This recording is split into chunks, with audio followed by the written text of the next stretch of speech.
Dear students, we will begin our lecture 55. We are discussing about sorting. In the previous lecture, we discussed bubble sort. Today, we'll discuss insertion sort.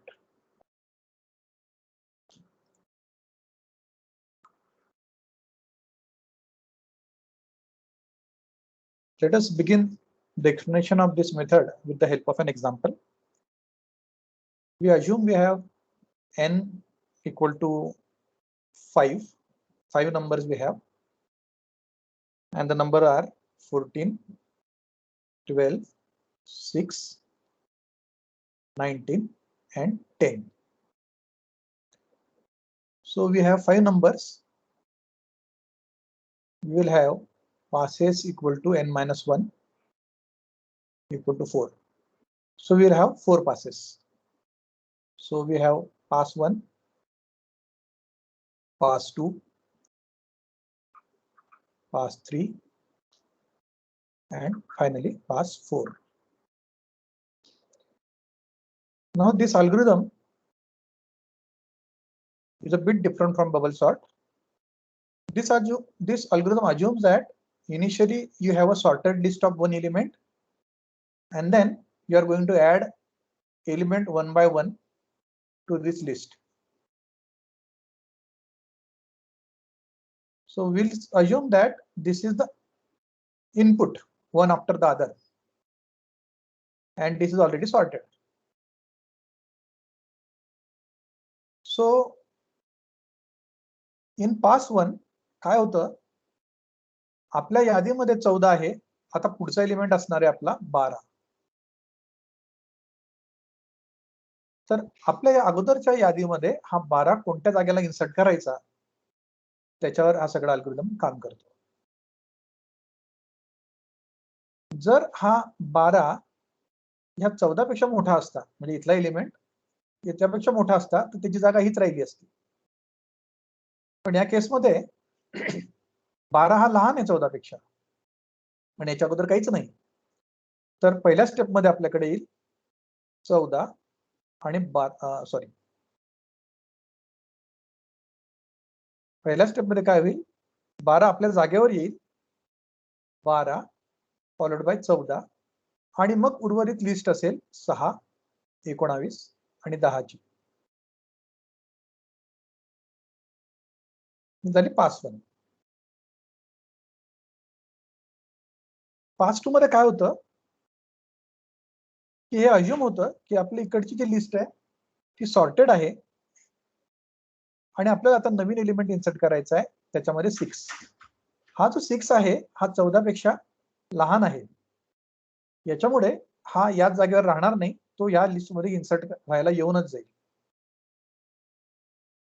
तर त्याची proper position आपल्याला माहिती आहे, म्हणून आपण direct लिहून घेऊ 6, 12, 14, आणि आता उरलेल्या लिस्टमध्ये 2च एलिमेंट आहेत, तो आहे 19 आणि 10.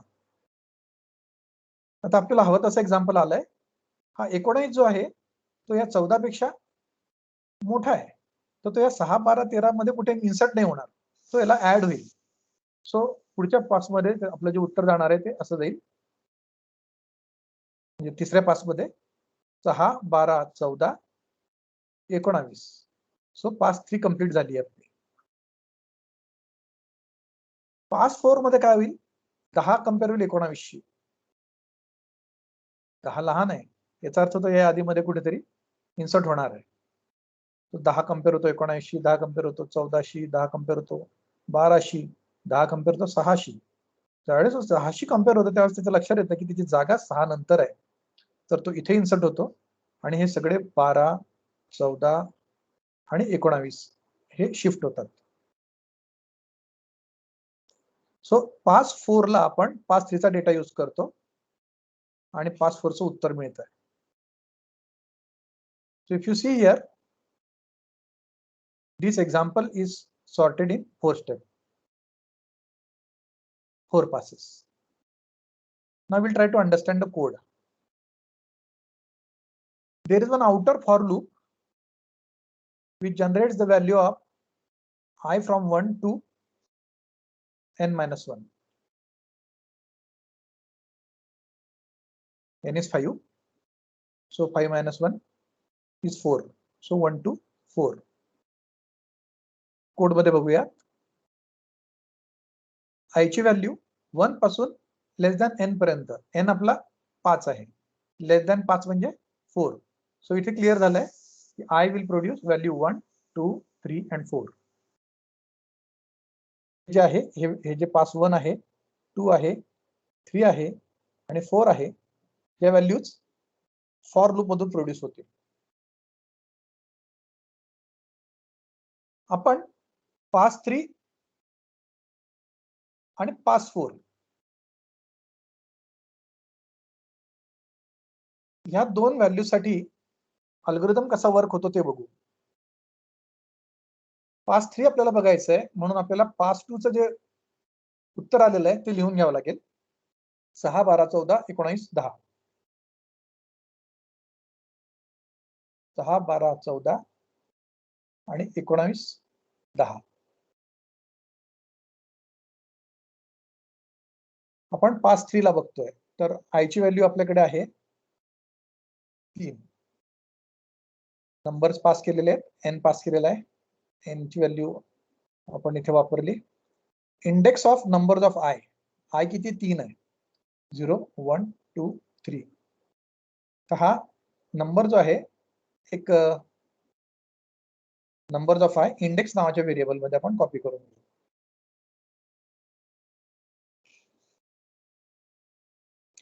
जे ची व्हॅल्यू आय च्या व्हॅल्यूच्या बरोबर होऊन जाईल. जे ची व्हॅल्यू आता 3 होईल. जे ग्रेटर दॅन 0 आहे, ही कंडिशन ट्रू आहे, ही कंडिशन ट्रू आहे कधी बघायची आता आपल्याला.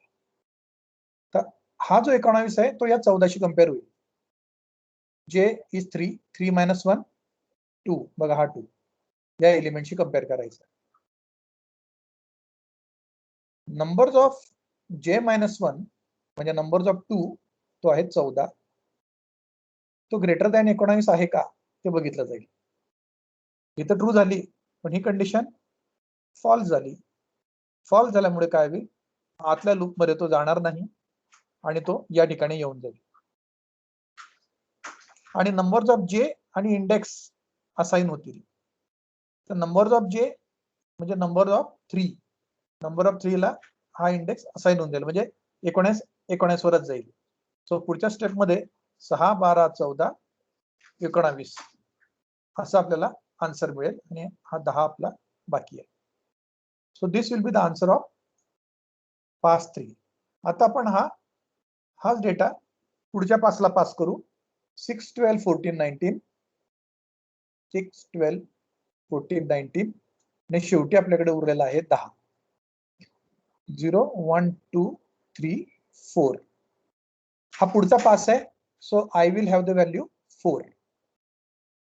मागच्या एक्झाम्पल मध्ये आय ची व्हॅल्यू 3 होती. आता जे ची व्हॅल्यू किती असणार, आय इक्वल टू जे आहे, आय ची व्हॅल्यू जे मध्ये जाणार, सो जे 3 होईल. आता हा या व्हाईल लूप मध्ये जाणार आहे. जे ची व्हॅल्यू जी आहे ती टप्प्याटप्प्याने एक एकने कमी होत जाणार आहे. तो जे ची व्हॅल्यू सुरुवातीला 3, नंतर 2, नंतर 1. ओके, आणि ती 0 पण होईल. नंबर्स ऑफ जे मायनस 1, जेव्हा जे 3 असेल तर नंबर्स ऑफ 3 मायनस 1 म्हणजे 2. नंबर्स ज्यावेळेस 2 असेल तर जे मायनस 1 म्हणजे 2 मायनस 1 हा असा असेल. जेव्हा हा 1 असेल त्यावेळेस हा n 0 असेल. आणि तुम्हाला माहिती आहे ज्यावेळेस जे हा 0 होईल इथे, जे 0 ग्रेटर दॅन 0 होत नाही, त्यामुळे तो व्हाईल लूप मधून बाहेर येईल. ठीक आहे. तर कंपॅरिझन केव्हा होईल की जेव्हा जे ची व्हॅल्यू ही एक चुकलंय माझं, 2 मिनिटं. I'll erase this. C I ची व्हॅल्यू जे मध्ये जाते, आय ची व्हॅल्यू 4 आहे, तर जे आपल्याला 4 घ्यावा लागेल, जे ची व्हॅल्यू 4 घ्यावी लागेल. I'll erase this. Excuse me for this. काय झालं, ती मागच्या स्लाइडवरचा डेटा मी इथे कॉपी केला. ऍक्च्युली हा 3 होता, इथे हा 4 राहील. सो ज्यावेळेस जे 4 राहील त्यावेळेस दिस विल बी 3. ज्यावेळेस 3 राहील दिस विल बी 2. त्यावेळेस हा 2 राहील दिस विल बी 1. त्यावेळेस हा 1 राहील दिस विल बी n of 0. आणि 0 झाल्यावर हा बाहेरच निघतो. Let us see what happens. So numbers of 4 will be stored in index. Number of 4 किती आहे? 10 आहे. It will be stored in a variable called as index. So हा डेटा मुद्दाम कॉपी करून घ्यावा लागतो, कारण हा ओव्हरराईट होईल, कारण नंबर इकडे शिफ्ट होतात. आता आपण या स्टेपला येऊ. व्हाईल लूप मध्ये जे इक्वल टू आय झालंय आपलं. जे ग्रेटर दॅन 0, 4 ग्रेटर दॅन 0 आहे म्हणून एक्झिक्युशन होईल. आणि मग हे चेक करावं आपण, numbers of 3 greater than index आहे का? 3 ग्रेटर दॅन इंडेक्स आहे का? इंडेक्स 10 आहे. आता आपण इकडे चेक करू, इकडे नाही बघायचं, इकडे बघायचं. 19 ग्रेटर दॅन आहे का? 19 ग्रेटर दॅन 10 आहे म्हणून आतमध्ये एंट्री होईल आणि जे -1चा जो नंबर आहे तो जे ला जाईल. जे आपल्याला माहिती आहे 4 आहे, म्हणजे हा, म्हणजे 19 4 च्या जागेवर 3 म्हणजे 19 आता या ठिकाणी आलेला असेल. दिस हिअर इट विल बिकम 19. आता इथे 19च आहे. जे 1 ने कमी होईल, म्हणजे आता आपण या स्टेपला आलो. जे ग्रेटर दॅन 0 आहे आणि आता हे चेक होईल. जे -1, तर जे 3 आहे, -1 म्हणजे 2, हा 14 चेक होईल 10शी. ग्रेटर आहे का? हा 14 10शी चेक होईल. ग्रेटर आहे का? ग्रेटर आहे म्हणून एंट्री होईल आतमध्ये आणि नंबर्स ऑफ 3 च्या ठिकाणी नंबर्स ऑफ 2 कॉपी होतील. तर हा नंबर इथे कॉपी होऊन जाईल. आता इथे होईल 14, 14 होईल आणि जे 1 ने कमी होईल. मग आपण या स्टेपला येऊन जाऊ. जे 1 ने कमी झाला आहे, 3 होता अगोदर, आता 2 झाला. पुन्हा आपण जे ग्रेटर दॅन 0 आहे म्हणून या स्टेपला येणार. आता व्हॅल्यू आहे 12, ती चेक होईल इंडेक्सशी 10शी. मोठी आहे 12, ही व्हॅल्यू मोठी आहे 10 पेक्षा. You'll gate entry inside. आता काय होईल? 2 आणि 1, हा 2 आहे तर 2 - 1, 2 आणि 1 एक्सचेंज होतील. एक्सचेंज नाही होणार. 2 जो आहे त्याच्या जागेवर येईल 1, म्हणजे हा 12 या ठिकाणी येणार. जे 1 ने कमी होईल. आता जे इथे आलेला आहे, जीची व्हॅल्यू 1 झाली. आता आपण चेक करतोय जे म्हणजे 1 - 1, 0 0 आता ट्रू झाला, कारण 1 ही ग्रेटर आहे. 1 - 1 0 ची व्हॅल्यू म्हणजे 6, हा चेक करतोय आपण 10शी.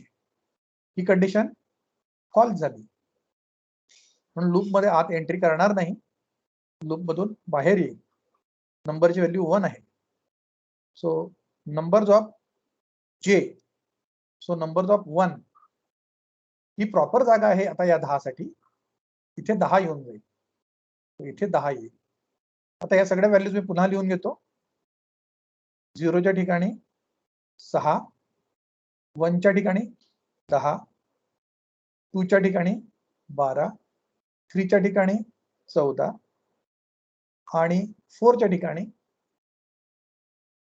10 कडून 19 लिहिलं होतं आपण. 0 1 2 3 4. This is the output that we get after pass 4. So after pass 4, you get the output in sorted order. So we have understood this की ह्या while loop मध्ये काय होतं, एलिमेंट सरकवण्याचं काम होतं. काय होतं, सुरुवातीला बघा असं होतं 6 12 14 19 आणि 10. हा 10 आपण एक सुरक्षित ठिकाणी कॉपी करून घेतो, कारण नंतर त्याची जी प्रॉपर जागा आपण शोधणार आहे त्या जागेवर ती व्हॅल्यू जाणार आहे. इथे 19 येतं, इथे 14 येतं, इथे 12 येतं आणि 6 पेक्षा ती व्हॅल्यू मोठी आहे म्हणून इथे 10 येतं आणि फायनली आपण बघितलं 6, 10, 12, 14, 19. या पद्धतीने इन्सर्शन सॉर्ट वर्क करतो. So it is a easy to understand technique. फक्त इथलं लॉजिक थोडंसं समजून घेणं गरजेचं आहे, म्हणून त्यासाठी आपण 2 पासेस कन्सिडर केल्यात.